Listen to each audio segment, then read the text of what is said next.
What is up, guys? I am in here by myself at FF Baldman. Randy is out of town for a wedding. I am recording this without going live because I figured I'd just bring you some quick hitters. I had the pleasure of being on the fantasy football intervention show yesterday. And so I'm kind of going to sum up what I talked about there. I'm trying to keep this to like less than 10 minutes. So let's get right into it. Before we do, though, just go download Thrive Fantasy. Use promo code The Cut. Player props are the future. Be a part of the future, which is fitting for today. All right. So on the fantasy intervention, we talked about the chalkiest plays of this week. And Russell Wilson, Tyler Lockett, Stephon Diggs probably will end up being the chalkiest stack that you can put together. My advice is stay away from that. And I really said, like, you need to, if you want to go with this game, you need to pivot to just completely different. Like, Stephon Diggs is the guy I want in my lineup in that case. I talked about how playing the Lockett versus DK game is not that fun. And with DK, yes, he has Trey White covering him, shadowing him this week, but DK's that good that there's potential that it's gonna be another DK week. So the stack I'd go for in this game would be Josh Allen, DJ Dallas, actually, and Stephon Diggs. So moving on, like I said, we're gonna be just going very quickly since I talked about this all last night on their show. So make sure you head over, look up the Fantasy Football Intervention. Head over there. You can watch the full episode. I've also retweeted it quite a bit. So if you go to my Twitter, you will find it there. Game 2 that we talked about, and the one that I really am targeting because the defenses aren't that great.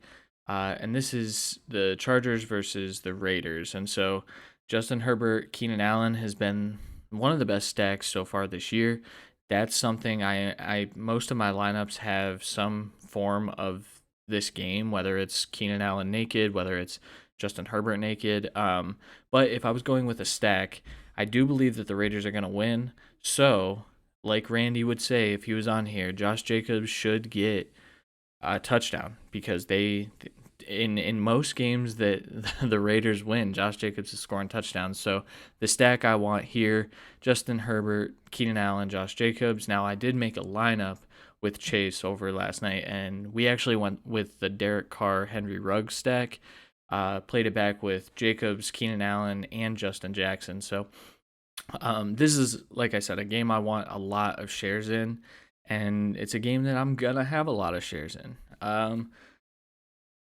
I guess let's move into the next game. So the Texans and the Jaguars. So the news came out today that Bradley Roby will not be traveling with the team. He will not be playing.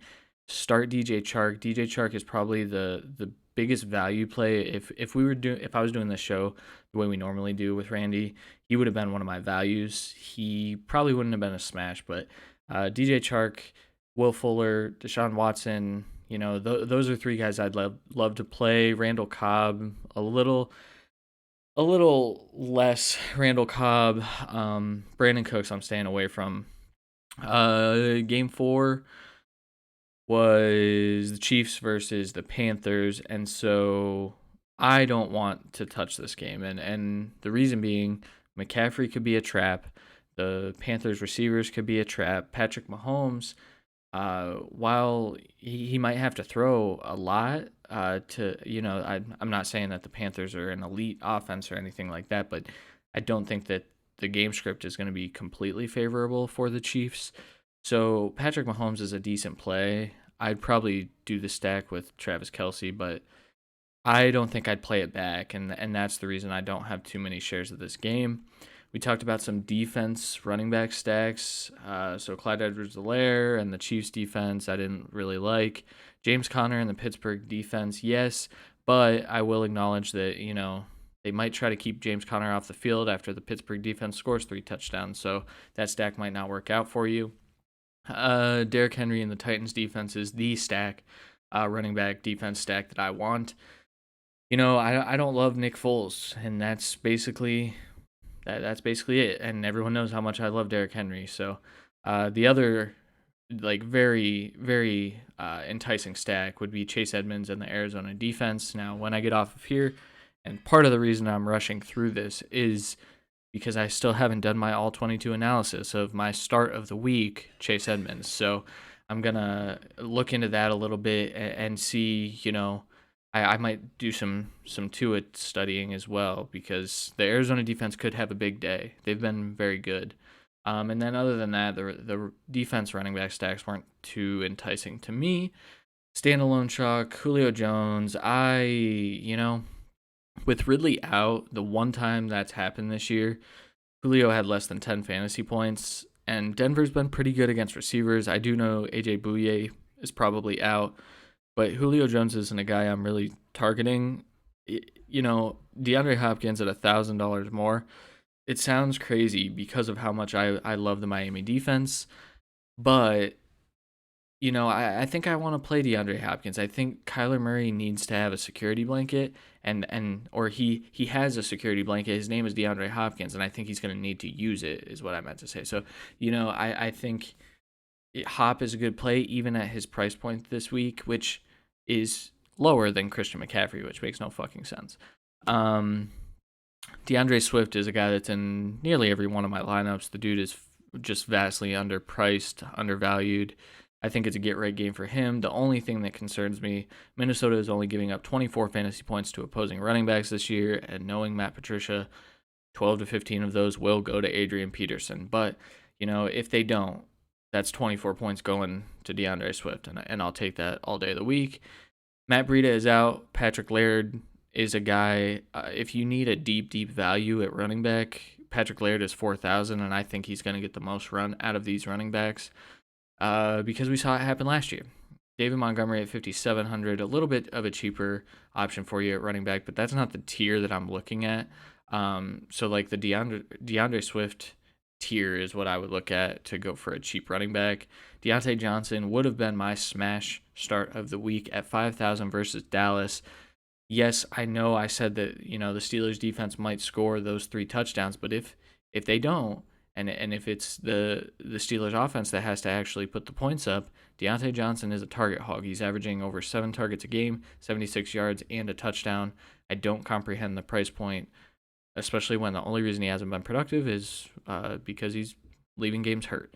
And then a tight end, since I haven't talked about too many of those, TJ Hawkinson at 5,100 versus the Vikings. Virtually every single one of my lineups, I'm playing him, especially now with the news that Matthew Stafford is playing this week. 100%. And then this guy, he's probably the chalkiest this week, but Dalvin Cook feels like a good play this week. I think it's worth a spend up. I have him in a ton of my lineups. Then some deep flyers, Darnell Mooney at 3,900. He's inches away from having 3 back-to-back-to-back huge days. He's 6th in the league in average targeted air yards. This is something that I want to keep an eye on, and I would probably play him despite my love for the Titans defense. Eno Benjamin at 4,000. I do love Chase Edmonds, but there's a world where Eno Benjamin gets a lot more run. And then Zach Pascal at 4,300.